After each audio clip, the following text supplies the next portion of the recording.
Back to my channel. और आज की कहानी है एक मूर्ख सौदागर और उसकी बुद्धिमान पत्नी की। बट कहानी स्टार्ट होती है एक राजा से, ठीक है। और मैं दावा करती हूँ आपको आज की कहानी बहुत अच्छी लगेगी क्योंकि मुझे बहुत पसंद आई है कहानी।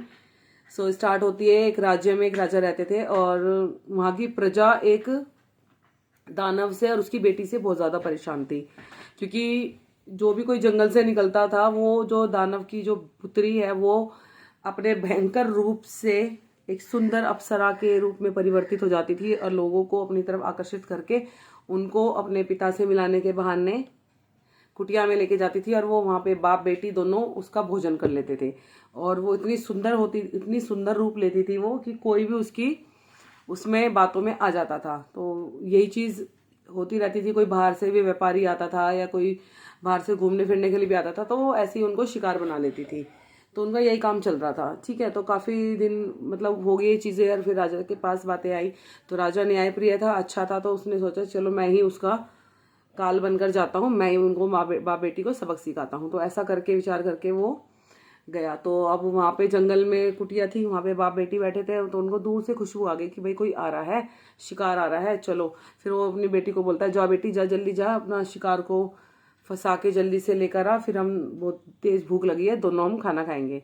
इस तरह की विचार करके गई। वो इतना सुंदर उसने रूप बनाया कि कोई स्वर्ग की अप्सरा भी ना हो ऐसी। अब लेकिन उनकी ये कंडीशन होती थी कि वो रात को ही मतलब शिकार करते थे, दिन में नहीं करते, क्योंकि दिन में कोई देखेगा उनको तो वो डर के भाग जाएगा और रात होते ही उनका असली रूप सामने आ जाता था। अब ये भी कंडीशन थी। तो वो थोड़ा दिन छिपे से पहले ही गई, उसको राजा को टकराई रास्ते में। फिर राजा उसको देख के एकदम फ्लैट कि भाई वाह कितनी सुंदर अप्सरा, वो भी ये नहीं बुद्धि लगाई राजा ने कि जंगल में इतनी सुंदर स्त्री कहाँ से आई, बस वो तो उसको रूप को देख के मोहित हो गया उस पर। फिर वो उसको बातें बस उस एट द एंड ये बस उसको बातों में फंसा लिया उसने, अप्सरा ने, वो दानव की पुत्री ने तो फंसा लिया। और अब ये चीज़ रखी गई कि अभी नहीं आप चलना मेरे पिता से मिलने के लिए, मैं पहले अपने पिताजी को आपके बारे में बता के आती हूँ कि ऐसे ऐसे मुझे कोई मिले हैं, मैं उनसे शादी करना चाहती हूँ इस तरह से। तो फिर आप आना, मैं आप बस यहाँ से 10-20 कदम की दूरी पर मेरी कुटिया है, तो आप आ जाना, मैं आपका इंतज़ार करूँगी। तो ये सारी घटना देख रहे थे पेड़ पर बैठे गिद्ध और गिद्ध की वाइफ। अब वो दोनों आपस में बातें कर रहे हैं कि भाई ये तो देखने से राजा लग रहा है, क्योंकि वस्त्र आभूषण और घोड़े पे बैठ के आए थे तो लग रहे थे कि हाँ भाई कोई किसी देश के राजा हैं। तो कहती हाँ ये पड़ोस के राजा हैं ये, और बहुत अच्छे हैं और काफ़ी धार्मिक मतलब न्यायप्रिय हैं और प्रजा की भलाई चाहते हैं। अगर इस राजा को कुछ हो गया तो प्रजा का क्या हाल होगा, हमें इस राजा को बचाना चाहिए। फिर उसका पति कहता है बचाने की कोशिश तो हमने और भी लोगों को करी थी लेकिन किसी ने हमारी बात सुनी नहीं, और इस राक्षसी के चंगुल में फंस के सबने अपनी प्राण गवा दिए।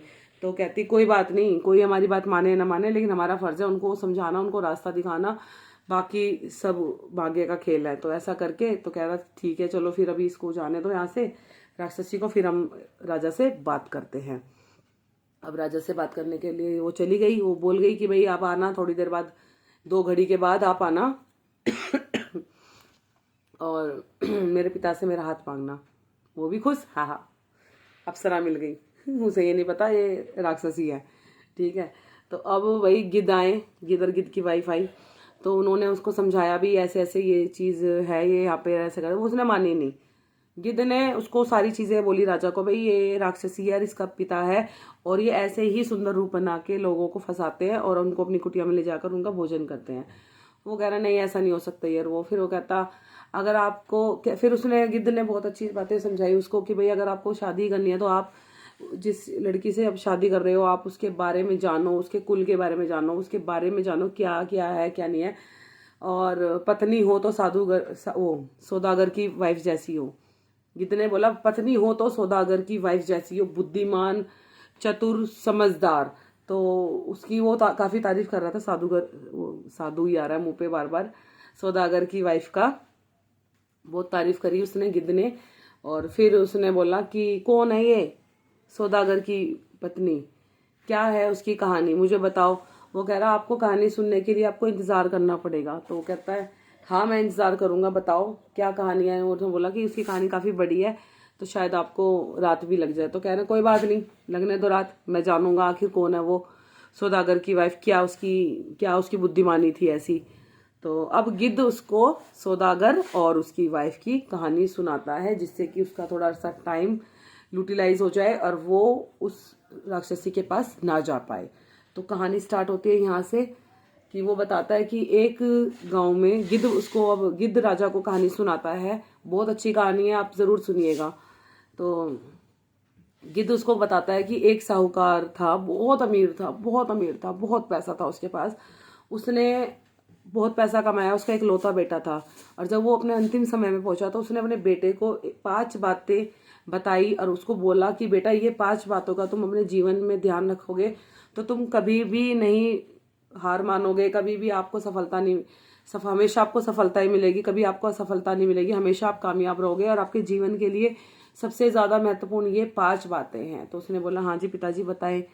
और उसने बोला बेटा मुझसे वादा करो आप इन बातों को मानोगे। तो उसने वादा भी करा, हाँ भाई मैं मानूंगा।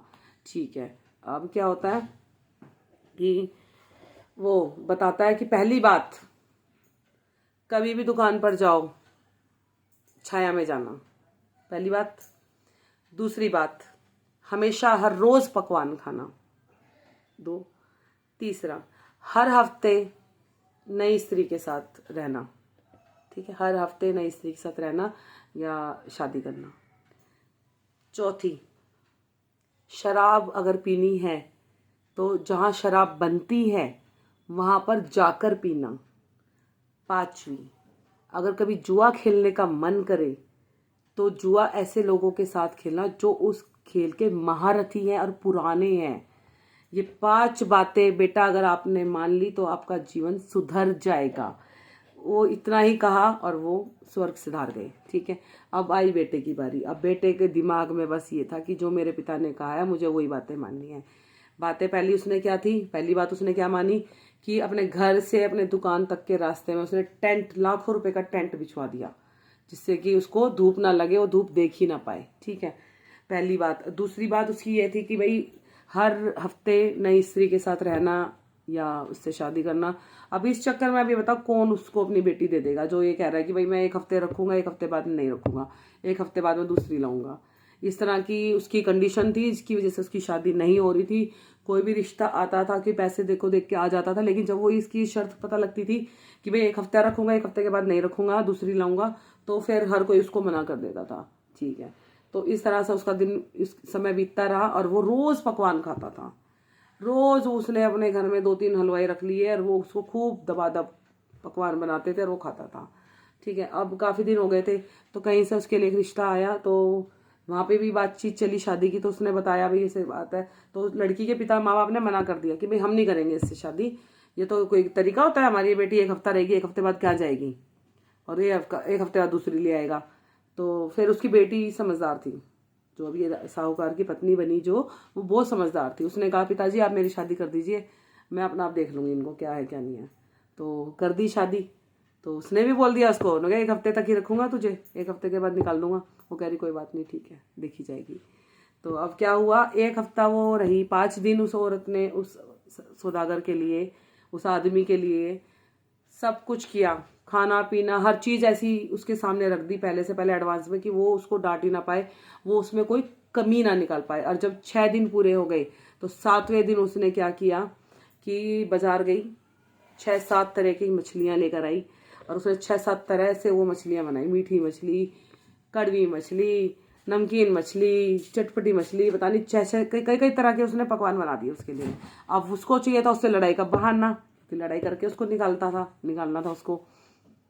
तो अब आया रात को खाना खाने के लिए। अब खाना खाने बैठा तो कमियां निकाल रहा, तो उसकी जो उसमें भी कमियां निकाल रहा है, ऐसी चाहिए ला के रख दी, ऐसी चाहिए ला के रख दी। एक काम कर तो मुझे गोबर ला दे, तो उसने गोबर भी ला दिया, नुके ले खा। तो उसने कई तरह की, उसको जो भी उसने बोला उसने उसको सारी चीजें ला के दी। और इतना है कि उसको लड़ाई करने का मौका नहीं दिया, वो उसकी हाँ में हाँ मिलाती रही, सारे काम करती रही और बस। फिर अगले दिन की बात है, अब उसको निकाले तो निकाले कैसे, क्यों रात को तो लड़ाई हुई नहीं। अब सुबह को उसने बोल दिया कि एक काम करते हैं, आप मेरे को है ना मेरे घर ले चलो और आज की रात हम अपने घर ही रहेंगे, फिर हम कल आते हैं। फिर उसने सोचा कि चलो अच्छा है, इसके घर जा रहे हैं, इसको इसके घर छोड़ आऊँगा, मैं आ जाऊँगा। ऐसी बात हुई, ठीक है। अब वो उसके घर गए। अब वो वहाँ पे जाके क्या हुआ, उसको बिठा दिया और उसने अपनी मम्मी को बोला, मम्मी आज घर में सिर्फ और सिर्फ रोटी बनेगी, सब्जी नहीं बनेगी। उसने बोला, बेटा ऐसे कैसे, मेहमान आए हैं, उनको रोटी पानी तो देना है। कही नहीं, मैंने जो बोला वो सुनो।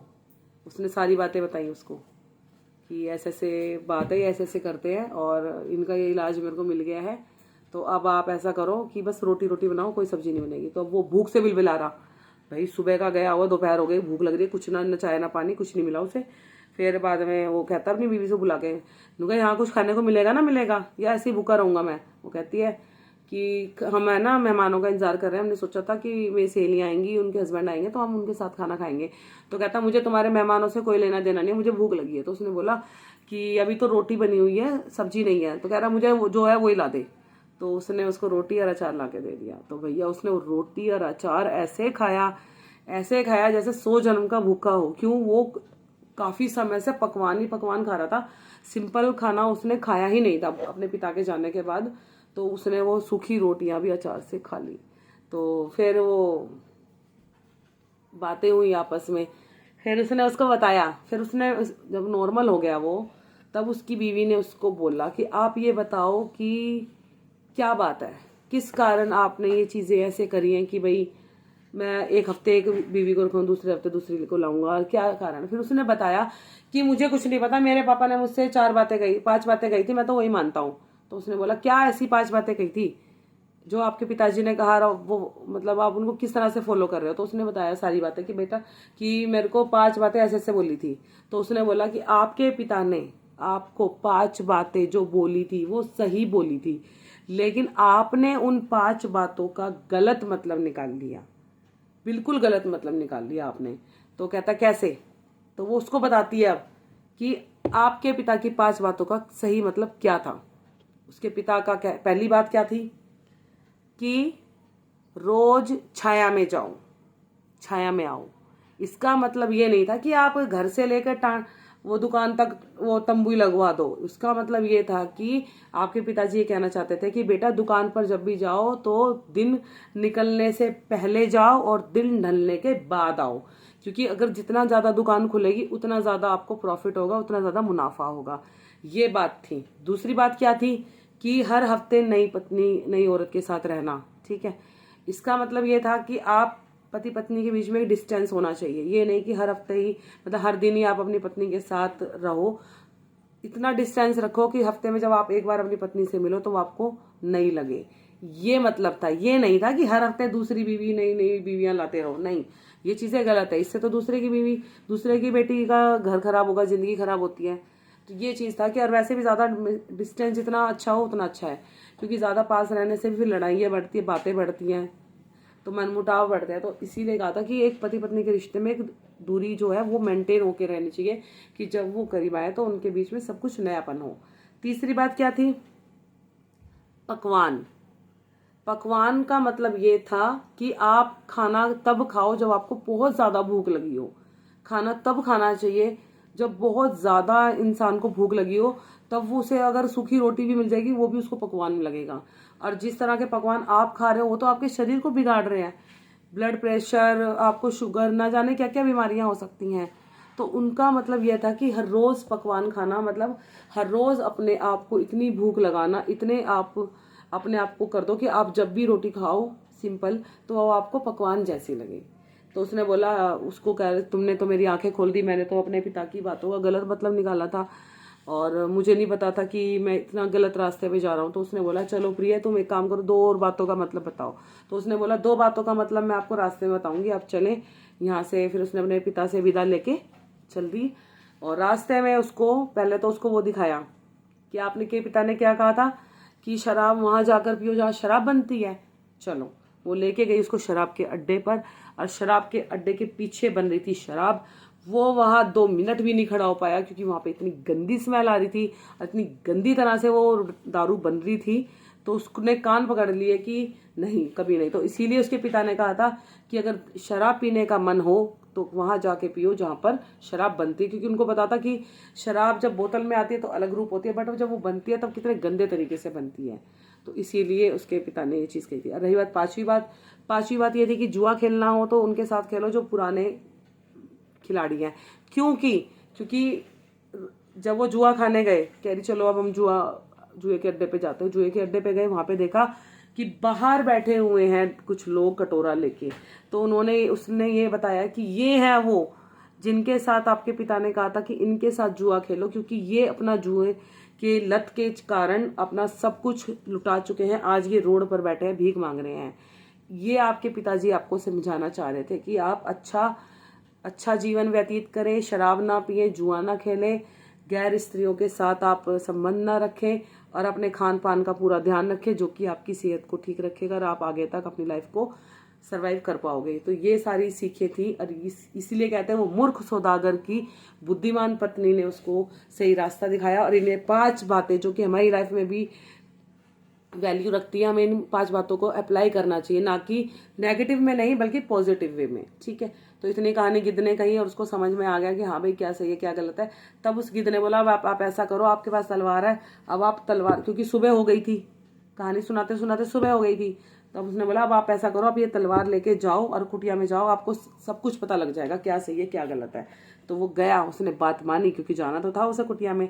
गया, देखा तो क्या राक्षस और उसकी बेटी टांग पसारे सो रहे हैं। और उसने सोचा आज इनका काम तमाम कर देता हूँ। राजा ने उनको वहीं पे ही खत्म कर दिया और अपनी प्रजा को ऐसे राक्षसों से मुक्त कराया और खुद ने भी अपने जीवन में ऐसी शिक्षा ली कि उन 5 बातों का ध्यान रखा जाए और हमेशा ऐसी लड़की से शादी की जाए जिसके बारे में आप सब कुछ अच्छा सा जानते हो, बिल्कुल बहुत बढ़िया से आपको पता हो कि क्या है क्या नहीं है, तब आप उससे शादी करें। Thank you so much. आज की कहानी बहुत लंबी हो गई है बट मुझे बहुत अच्छी लगी आज की कहानी। Thank you so much. जय श्री राम।